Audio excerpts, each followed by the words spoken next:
নমস্কাৰ আপোনালোক সকলোকে মোৰ ইউটিউব চেনেললৈ স্বাগতম জনাইছোঁ। আজি আমি গুৰুত্বপূৰ্ণ 10টা প্ৰশ্নৰ উত্তৰ আলোচনা কৰিম। তেতিয়াহ'লে আহকচোন আজি আমাৰ ভিডিঅ'টো আৰম্ভ কৰোঁ। ভিডিঅ'টো সম্পূৰ্ণকৈ চাব বুলি আশা কৰিলোঁ।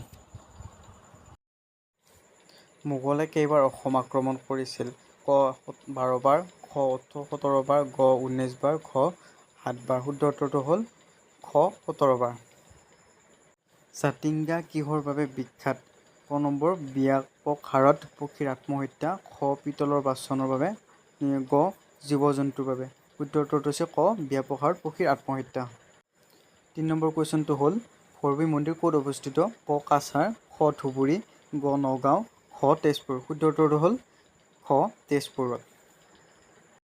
4 নম্বৰ প্ৰশ্ন হ'ল মণিৰাম দেৱানক কোন চনত ইংৰাজে ফাঁচি দিছিল? ক 1958, খ 1858, গ 1758, গ 1826। শুদ্ধ উত্তৰ হ'ল খ 1858 চনত।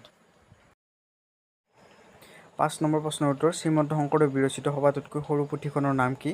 ক কীৰ্তন, খ গুণমালা, গ দশম আৰু ঘ কালিদামন। শুদ্ধ উত্তৰটো হৈছে খ গুণমালা। 6 নম্বৰ কুৱেশ্যনটো হ'ল অসমৰ প্ৰথম চলচ্চিত্ৰ নিৰ্মাতা কোন? ক নিপ বৰুৱা, খ জ্যোতিপ্ৰসাদ আগৰৱালা, গ প্ৰভাত মুখাৰ্জী, খ সুপ্ৰভা দেৱী। শুদ্ধ উত্তৰটো হ'ল খ জ্যোতিপ্ৰসাদ আগৰৱালা। জ্যোতিপ্ৰসাদ আগৰৱালাই প্ৰথম অসমীয়া চলচ্চিত্ৰ নিৰ্মাণ কৰিছিল 1935 চনত জয়মতী, আৰু 1939 চনত তেখেতে ইন্দ্ৰমালতী ৰচনা কৰিছিল। 7 নম্বৰ কুৱেশ্যন হ'ল প্ৰথম অসমীয়া ৰঙীন চলচ্চিত্ৰখনৰ নাম কি? ক অগ্নিচান, খ পিয়লি ফুকন, গ দূৰণিৰ ৰং, খ ভাইটি। শুদ্ধ উত্তৰটো হ'ল খ ভাইটি।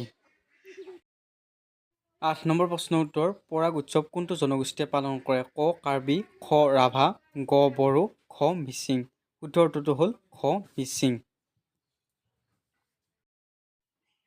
9 নম্বৰ প্ৰশ্নৰ উত্তৰটো হ'ল শ্ৰীকৃষ্ণৰ নাতি অনিৰুদ্ধই অসমৰ কোন ৰাজকন্যাক বিয়া কৰাইছিল?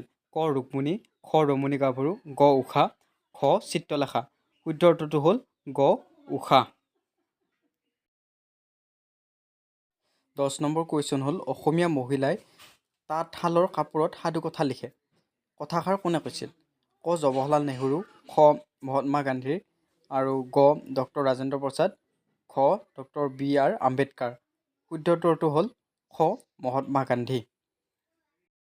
11 নম্বৰ কুৱেশ্যনটো হ'ল জোনাকী আলোচনীৰ প্ৰথমজন সম্পাদক কোন আছিল? এইটো আপোনালোকৰ লৈ ৰাখিলোঁ। আপোনালোকে কমেণ্ট বক্সত জনাব এই উত্তৰটো 11 নম্বৰ কুৱেশ্যনৰ উত্তৰটো কি হ'ব। গতিকে আজিৰ ভিডিঅ'টো ইমানেই। যদি আপোনালোকে এনেকুৱা ভিডিঅ'বোৰ পাবলৈ বিচাৰে তেনেহ'লে মোৰ চেনেলটো ছাবস্ক্ৰাইব কৰি থ'ব।